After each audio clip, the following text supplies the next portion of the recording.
May mga sandali na hindi ka kausap pero ikaw ang iniisip. Hindi ka present pero ramdam ka. Napansin mo na ba yun?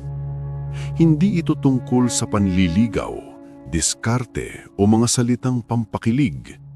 Ito ay tungkol sa presensya ng lalaking marunong tumahimik, may direksyon at may kontrol sa sarili. Sa video na ito, pag-uusapan natin kung bakit ang katahimikan ng isang lalaki ang minsang pinakamalakas na dahilan kung bakit siya hinahanap-hanap. Kung may saysay sa iyo ang ganitong tahimik pero malalim na pagninilay tungkol sa buhay, disiplina at tunay na atraksyon, mag-subscribe ka. Dito, hindi tayo humahabol, pinapalalim natin ang sarili. Hinahanap-hanap ka ba niya? Ang sagot ay bihirang nasa tanong, nasa katahimikan ito. Kapag ang isang babae ay tunay na naghahanap, hindi siya maingay, hindi siya palaging nagtatanong, hindi rin siya lantad sa paghingi ng atensyon. Ang tunay na palatandaan ay hindi ang dami ng mensahe, kundi ang bigat ng presensya mo kapag wala ka. Kung ang katahimikan mo ay ramdam pa rin, may halaga ka sa kanyang isip. Ang lalaking hinahanap-hanap ay hindi nawawala sa sarili para mapansin. Hindi niya pinupuno ang espasyo ng paliwanag, pangungulit o pagpapakitang gilas. Hinahayaan niyang magsalita ang kanyang direksyon sa buhay, ang kanyang disiplina at ang kanyang katahimikan. At sa espasyong iyon, doon nagsisimulang maghanap ang babae. Hindi ka hinahanap-hanap dahil palagi kang nariyan. Hinahanap-hanap ka dahil may buo kang buhay na hindi umiikot sa kanya. May galaw ka, may layunin, may paninindigan. Ang babae ay likas na naaakit sa lalaking may sariling mundo. Isang mundong hindi niya kailangang buuin, kundi gustong silipin. Ang tunay na palatandaan ay hindi ang paghabol niya, kundi ang pagbalik ng pansin niya sa iyo kahit wala kang ginagawa. Kapag ang presensya mo ay hindi kailangang ipaalala, kapag ang katahimikan mo ay may bigat, doon mo malalaman may naiwan kang marka. Hindi sa salita, hindi sa diskarte, kundi sa pagiging buo. May dahilan kung bakit may mga lalaking hindi kailangang magpaalala ng presensya, pero hindi nakakalimutan. Hindi sila palaging nariyan, pero kapag wala sila, may naiiwan. Hindi tanong ang hinahanap-hanap ka ba niya? Ang tanong ay, ano ang nararamdaman niya kapag tahimik ka? Ang lalaking hinahanap-hanap ay marunong mawala nang hindi nawawala ang sarili. Hindi siya biglang nawawala dahil sa takot o laro, kundi dahil may buhay siyang pinangangalagaan, may disiplina siyang inuuna, may direksyon siyang sinusunod. At sa katahimikan na iyon, may puwang na nabubuo. Puwang para sa pagninilay, para sa pag-alala, para sa paghanga. Ang babae ay hindi naghahanap ng lalaking palaging available. Hinahanap niya ang lalaking may halaga ang oras, may bigat ang presensya at may respeto sa sarili. Kapag ang isang lalaki ay hindi nagmamadali, hindi nagkukulang sa sarili at hindi humihingi ng pansin, ang isip ng babae ay kusang bumabalik sa kanya. Hindi dahil may kulang, kundi dahil may naiwan siyang katahimikan na may saysay. Ito ang kapangyarihan ng emotional control. Hindi ka nagre-react sa bawat galaw, hindi ka nababahala sa bawat distansya. Alam mong buo ka kahit walang tugon, at sa katahimikan mong yun, may tanong na dahan-dahang nabubuo sa isip niya. Hindi dahil gusto mong itanong niya, kundi dahil ramdam niya ang lalaking hindi natitinag. Ang tunay na palatandaan ay hindi ang paghabol niya, kundi ang pagbalik ng pansin niya sa iyo kahit wala kang ginagawa. Kapag ang presensya mo ay hindi kailangang ipaalala, kapag ang katahimikan mo ay may bigat, doon mo malalaman may naiwan kang marka. Hindi sa salita, hindi sa diskarte, kundi sa pagiging buo. May mga lalaki na hindi kayang manatili sa katahimikan. Kapag walang mensahe, kinakabahan. Kapag may distansya, nagdududa. Kapag walang tugon, napupuno ng ingay ang isip. Ngunit ang lalaking hindi takot sa katahimikan ay iba. Hindi niya ito tinatakasan.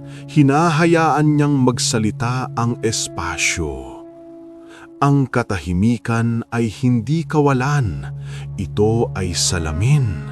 At sa salaming ito, nakikita ng babae ang lalaking may kontrol sa sarili. Hindi siya nagre-react sa bawat galaw. Hindi siya nagmamadali para punan ang espasyo ng paliwanag o lambing. May tiwala siya sa sarili at ang tiwalang iyon ay ramdam. Ang babae ay likas na naaakit sa lalaking hindi natitinag ng katahimikan dahil dito niya nakikita ang lakas. Hindi lakas na ipinapakita, kundi lakas na nakapirme. Ang lalaking kayang manahimik ay lalaking may paninindigan. Hindi niya kailangang ipaalala ang presensya niya dahil may iniwang bigat ang bawat sandali na kasama siya. Kapag ang isang lalaki ay marunong huminto, maghintay at lumakad palayo ng walang galit o takot, ang isip ng babae ay nagsisimulang magtanong. Hindi dahil may laro, kundi dahil may lalim ang katahimikan ng lalaking ito. Nagiging espasyo kung saan umuusbong ang paghanga. Ito ang dahilan kung bakit mas hinahanap ang lalaking hindi takot sa katahimikan. Hindi siya alipin ng atensyon, hindi siya nabubuhay sa tugon ng iba. May sarili siyang mundo at ang mundo niyang iyon ay may direksyon. May sandali sa buhay ng lalaki na tumitigil siya sa paghabol. Hindi dahil sumuko siya, kundi dahil may naunawaan siya na ang paghabol ay hindi lakas. Madalas, ito ay takot. Takot na mawala, takot na hindi mapansin, takot na hindi maging sapat. At sa sandaling binitiwan niya ang takot na iyon, may nagbago. Tahimik, pero malalim. Kapag hindi mo na siya hinahabol, hindi ibig sabihin na wala ka ng pakialam. Ibig sabihin, may pakialam ka na sa sarili mo. May direksyon ka nang mas mahalaga kaysa sa pansamantalang atensyon. May disiplina ka nang inuuna kaysa sa kaba. At ang ganitong uri ng katahimikan ay hindi nawawala. Ito ay naaalala. Ang babae ay hindi laging naaakit sa presensya na palaging naandyan. Mas malalim ang hatak ng presensyang may hangganan. Iyong presensyang ramdam kapag wala dahil may iniwang bigat. Ang lalaking hindi humahabol ay hindi nalalaho. Siya ay bumabalik sa sarili niya. At sa pagbabalik na iyon, mas tumitibay ang kanyang anyo. Mas malinaw ang paninindigan, mas tahimik ang lakas. Hindi mo kailangang ipaalala ang halaga mo kapag alam mo ito. Ang lalaking may self-respect ay hindi nagmamakaanawa para lang sa pansin, hindi nagpapaliwanag para lang manatili. Pinipili niya ang dignidad kaysa sa drama. Pinipili niya ang direksyon kaysa sa pagkalito. At sa bawat pagpiling iyon, may mensaheng dumarating kahit walang salita. Kapag tumigil ka sa paghabol, may puwang na nabubuo. Sa puwang na iyon, may oras ang isip ng babae na bumalik sa alaala. Hindi dahil may kulang, kundi dahil may timbang ang naranasan niya sa'yo. Ang katahimikan mo ay nagiging tanong, ang pagkawala mo ay nagiging pagninilay. Hindi mo ito sinadya, hindi mo ito kinontrol, hinayaan mo lang maging totoo. Ito ang kapangyarihan ng lalaking may kontrol sa sarili. Hindi siya natitinag ng bawat pagbabago ng emosyon. Hindi siya nagre-react para mapanatili ang koneksyon. Alam niya na ang koneksyong pilit ay marupok, ngunit ang koneksyong hinahayaan ay tumatagal. Sa kanyang katahimikan, may kapanatagan. Sa kanyang distansya, may linaw. May kakaibang kapangyarihan ang lalaking marunong manatili sa sarili kahit walang kasiguraduhan. Hindi siya nabubuhay sa reaksyon ng iba. Hindi niya hinahabol ang sagot. Hindi niya pinipilit ang damdamin. May tiwala siya sa oras. May tiwala siya sa katotohanan. At higit sa lahat, may tiwala siya sa sarili niya. At ang ganitong uri ng lalaki ay bihira. Kaya kapag nakita, hindi madaling kalimutan. Kapag tumigil ka sa paghabol, hindi ibig sabihin na wala kang sinasabi. Sa totoo lang, mas marami kang ipinapahayag. Ipinapakita mo na hindi ka takot sa pagkawala, na ang halaga mo ay hindi nakadepende sa presensya ng iba, na may sarili kang sentro, isang lugar sa loob mo na hindi kayang galawin ng pagdududa, pagtanggi o katahimikan ng mundo. At ang sentrong iyon ang nararamdaman ng babae kahit hindi niya ito maipaliwanag. Ang lalaking buo ay hindi nagmamadali sa emosyon. Hinahayaan niyang dumaan ang damdamin nang hindi niya ito pinanghahawakan. Hindi siya kumakapit sa pag-asa, hindi rin siya tumatakbo sa takot. Alam niya na ang lahat ng bagay na totoo ay hindi pinipilit. At sa ganitong pag-unawa, nagiging malinaw ang kilos niya. Simple, tahimik, pero may direksyon. Ang babae na may lalim ay nakakaramdam ng ganitong presensya. Hindi dahil may sinabi ka, kundi dahil may hindi ka ginawa. Hindi ka humabol, hindi ka nagtanong ng paulit-ulit, hindi ka nagpakumbaba para lang manatili. At sa bawat hindi mo ginawa, may respeto siyang unti-unti nabubuo. Hindi ingay ang dahilan, kundi ang dignidad.